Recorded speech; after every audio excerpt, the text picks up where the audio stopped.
নমস্কার, আমি তন্ত্র সাধক শ্রীগোড়া।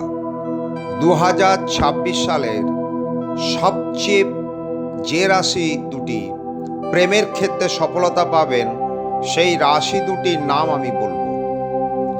তার মধ্যে একটি রাশি হলো মীন রাশি, যার চতুর্থ ও পঞ্চমে 2026-এ দেবগুরু বৃহস্পতি অবস্থান করবেন এবং মঙ্গলের অবস্থান তাদেরকে প্রেমের ক্ষেত্রে এবং প্রেমকে পরিণয়ের ক্ষেত্রে অবশ্যই সফলতা এনে দেবে।